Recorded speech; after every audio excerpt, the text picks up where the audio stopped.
Hey there, and welcome to this explainer. Today we're jumping right into something absolutely crucial, a cornerstone framework that literally bridges the gap between the operational choices you make on the floor and your actual bottom line. It's called the cost of quality. If you're looking to maximize your margins and figure out exactly where your money is going when it comes to product standards, well, you are in the perfect place. Let's get started. When most people hear the phrase cost of quality, they instantly think of the premium price you pay for luxury materials, right? Like using titanium instead of aluminum. But actually, scratch that. The truth is completely different.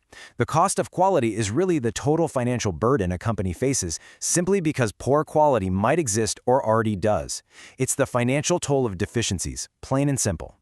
To wrap our heads around this, we're going to journey through 5 quick stages today: the true cost of quality, proactive investments, reactive penalties, finding the sweet spot, and then we'll wrap up with a real-world CMA exam challenge.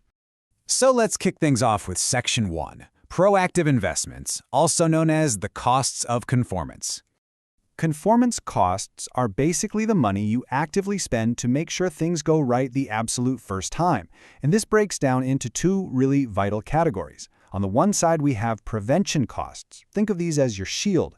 On the other side, we have appraisal costs, which act as your detector. Both are necessary, but they play very, very different strategic roles in your operations. Let's look at that shield first. Prevention costs happen before production even starts.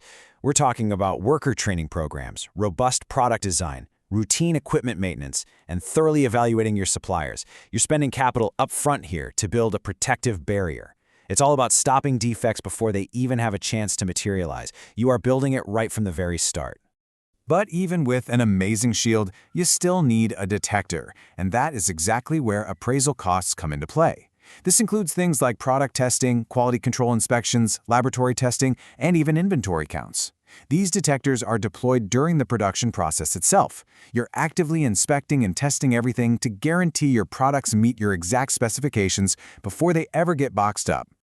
All right, moving on to Section 2. Let's talk about reactive penalties, or the costs of nonconformance. So what exactly happens when your shields and your detector both fail? Well, picture this timeline in your head. You've got production on the inside, then the factory gate, the shipping dock, and finally the end customer on the outside. The golden rule to memorize here is all about location. If a defect is caught inside the plant, right, before it reaches the factory gate, it's an internal failure. You caught it in time.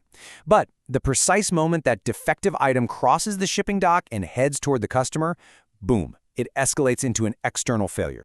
Let's break those failures down a bit more. Internal failures are things like scrap, rework, retesting, and machine downtime. And yeah, for sure, they absolutely hurt your margins, but the customer never actually sees them.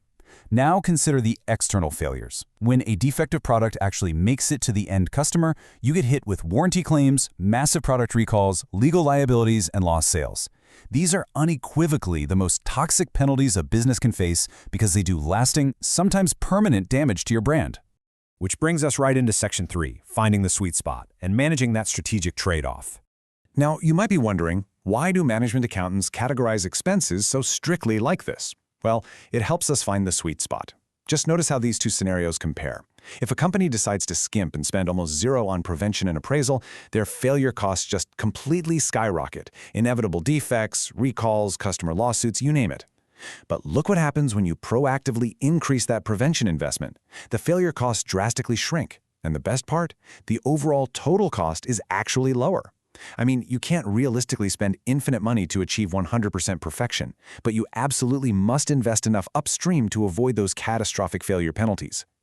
The big aha moment here, and what you really should take away from this explainer, is the financial superpower of shifting your spending upstream. Every single dollar you invest in prevention usually saves you multiple dollars down the line in those toxic internal and external failures. By investing early in good training and robust design, your total cost of quality drops and your profit margins naturally expand. It's a win-win. Okay, Section 4. It's time for the CMA exam challenge. Let's put this knowledge to work. Let's slow down a sec and put this framework to the test with a real-world scenario you might actually see. Imagine you're analyzing a manufacturing company's operations and they hand you 4 expenses for the quarter. Routine maintenance at $25,000, final inspection at $15,000, line rework at $30,000, and warranty repairs at $45,000. Your specific challenge here is to calculate the total cost of conformance. Take just a second to look at these numbers. Got it? Okay, let's build this step by step, nice and deliberate. Step 1. We need to identify our prevention costs. In this case, routine maintenance is acting as our shield. Step 2. Identify appraisal costs. That's our final inspection, acting as the detector. Now, step 3 is absolutely crucial. We must completely isolate and ignore the non-conformance costs. The line rework is an internal failure, and the warranty repairs are an external failure, so we just cross those right out. Finally, step 4. We add our 2 proactive conformance investments together. And there we have it. Adding the $25,000 prevention cost to the $15,000 appraisal cost gives us exactly $40,000 for our total cost of conformance. If you successfully isolated the proactive investments from those reactive penalties, you totally nailed it. The trick is to always read your operational data carefully so you know exactly whether you're hunting for conformance, non-conformance, or the total combined cost.